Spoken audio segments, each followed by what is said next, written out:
So Phospheni was sort of commissioned from Jerome Speak and his performers Séverine Ballon and Marc Knoop, who are sort of two great exponents of contemporary music in Europe. And it was just, the commission was just to write a piece for cello and piano with no particular theme or duration. I only had time to write a short work, so it only ended up being about 5 minutes long, I think. And it was just sort of interested in, a little bit like the orchestral piece Claro, it was a little bit interested at the beginning anyway in points of pitch. So just little individual hits of notes which eventually begin to take on a more sustained character later on. So they kind of come together, they coagulate, and you begin to hear the music kind of forming out of that.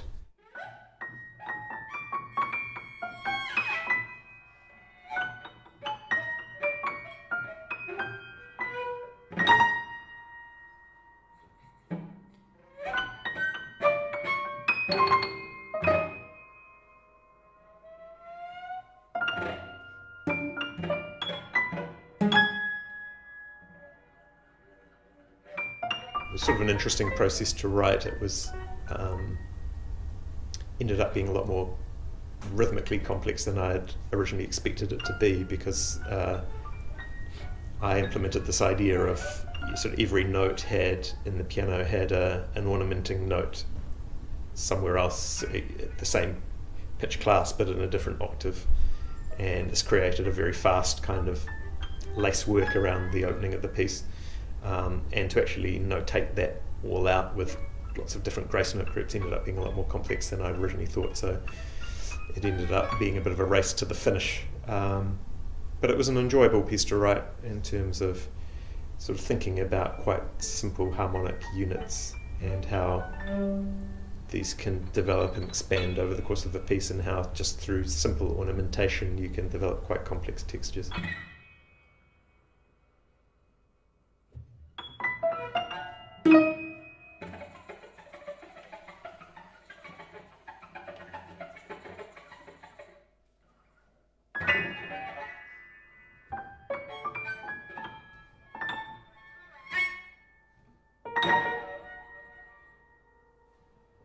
In most of my music, I'm very concerned with synchronicity, so I tend to shy away from aleatoric textures and sort of things where everyone's just doing their own thing.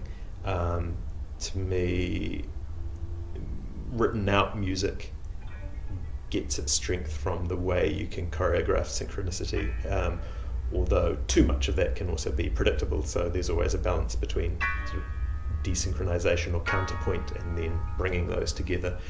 That's why, when I was a kid, when I was a 15-year-old, I studied the Bartók quartets, because that's a model of coming out of synchronization, and then just as you get to the big climax or the cadence, everyone comes into this sort of synchronicity, and to be able to control that is something I'm really interested in. So in this piece, it was a little bit more free than, say, an orchestral work might be, because it's only two players, but it was written in such a way that they would be sort of clearly arrayed around each other. So one would sound like it was triggering the other, or there would be some sort of gesture that would be seen as a reaction to something that the other player was doing, and that kind of contrapuntal dialogue is obviously a strength of duo form, or pieces for two players, duets, duos. In this one, I also wanted to play in the pitch ambiguity of particularly harmonics quite high up on the cello, which are just slightly out from what the piano is doing. So I think in the opening bar you get an F sharp and an A sharp in the piano, but in the cello you get the 11th harmonic, which is slightly sharp F on the C string, and then that one is the 14th harmonic, is it? The slightly flat B flat. So sort of one, so it's slightly out tuning wise with what the piano is doing. Just as a way of creating more kind of sonorous interest in the piece.